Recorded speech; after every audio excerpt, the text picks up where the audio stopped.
どうも大ちゃんです。いつも動画を見てくれてありがとうございます。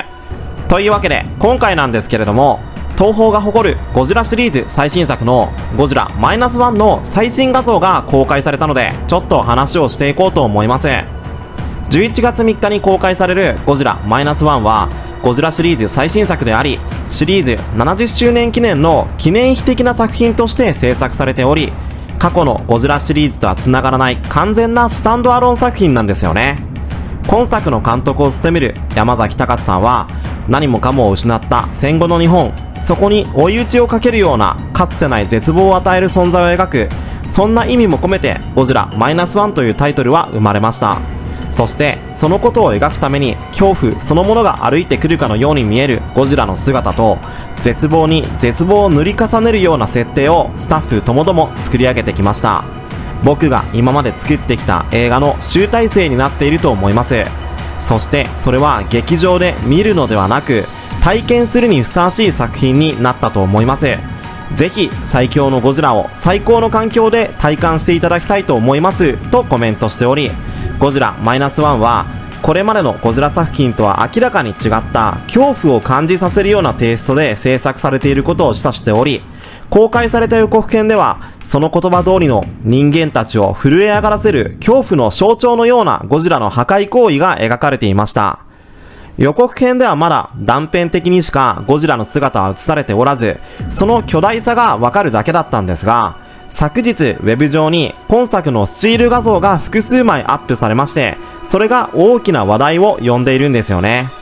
特に大きな反響を呼んでいるのがこのスチールですね。服部時計店をバックにゴジラが正面を睨みながら仁王立ちしている構図なんですが、単純にいいスチールですよね。今作のゴジラが劇中でどのような感じで登場するのかが分かりやすく表現されていて、個人的にもたまらないアングルなんですが、そんなことよりも大事なことがありますよね。このゴジラめっちゃくちゃ大きくないですか？服部時計店が遠近法で遠くにあるので大きく見えているだけなのかもしれませんが、ゴジラの右側の建造物と見比べてもかなりの大きさに見えますよね。服部時計店は約40メートルの高さなので、遠近感を考慮しても今回のゴジラは初代ゴジラよりもはるかに巨大な印象を受けます。100メートルまではいかないまでも80メートル級の大きさには見えますね。ただ比較できるものがあまりないので完全に主観の意見なんですけどね。しかしながら予告編に出てきたゴジラの足の大きさと体全体のデザインを考えるとかなり大きいのではと考えていたので、もしかしたら想定していたよりも巨大なのかもしれません。そしてこのスチールの大事な要素はそれだけじゃないんですよね。それはゴジラは何を見ているのかってとこなんですよ。このゴジラ明らかに何かを見ていますよね。そして何かと対峙しているようにも見えませんか？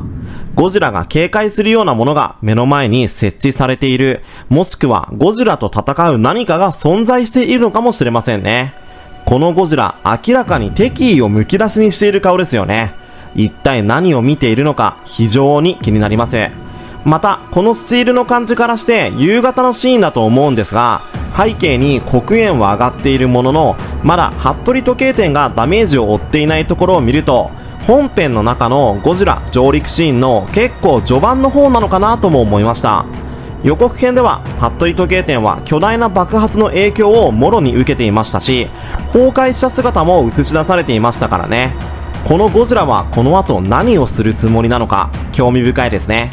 そしてそのファンたちが盛り上がっている要因として、過去に海外ファンダムにアップされていたゴジラの新作の設定というものの存在があるようです。以前も紹介したのですが、今回もちょっとお話ししますね。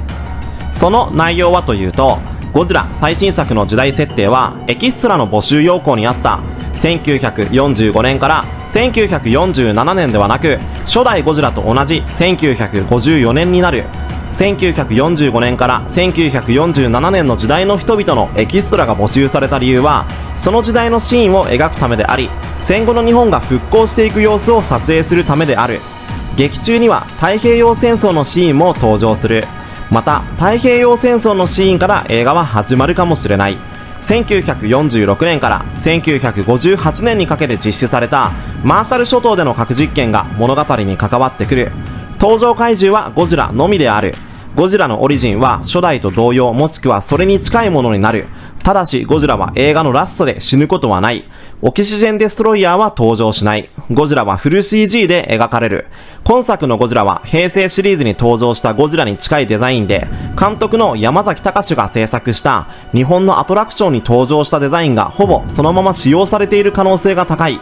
新ゴジラや平成版ゴジラよりも初代寄りのスケールでデザインされており、シリーズの中でもやや小柄な50メートル程度の大きさになっている。シリーズ化した際にはゴジラは時間の経過とともに成長して巨大化することが検討されている。動きは機敏ではないが、新ゴジラのような無機質な存在ではなく、生物としての動きが採用されている。ゴジラは熱線を吐くが頻繁には使用しない。攻撃をされた際に自衛のために初めて使用する。その威力は凄まじく、使用した際には巨大な爆弾の爆撃によって作られたクレーターのような穴が開く。熱線の威力によって一瞬で人間が消失するような描写が登場する。そのために大量のエキストラの 3D データが制作されており、ゴジラの災害に巻き込まれる群衆の多くは CG で制作されている。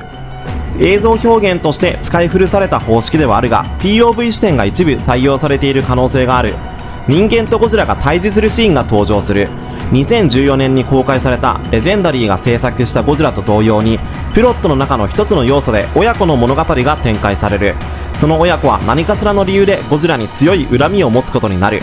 ゴジラは東京を襲撃するが、東京以外の地域にも出現するかもしれない。ゴジラが東京を襲撃する理由は劇中でははっきりと説明されることはない。今作のテーマの一つとして、突然理由もなく災害にさらされることへの恐怖というものがあるからであるといったものなんですよね。こうして改めて整理すると、ゴジラ -1 の内容に近しいものを感じますよね。時代設定とマーシャル諸島における核実験ってところがすでに公式設定と相違があるので、フェイクってことが現在だと丸分かりなんですが、これを考えた海外ファンの方、ある意味すごくないですか？割かし当ててきていると思うんですよね。こういったフェイク情報は熱意が生み出した産物ですが、個人的には嫌いじゃないんですよね。それぐらい熱意があるってことでもあるので、最後になりますが、ゴジラ -1 の上映時間もムビチケの公式サイトで明らかにされています。本編は125分だそうで、2時間超えの大作映画に仕上がっているようです。ハリウッド映画界に殴り込みをかける今作ですが、上映時間もビッグスケールで最高ですね。次回の情報解禁が非常に楽しみですね。また面白い情報が入り次第動画にしますね。ここまで見てくれてありがとう。チャンネル登録と高評価よろしくね。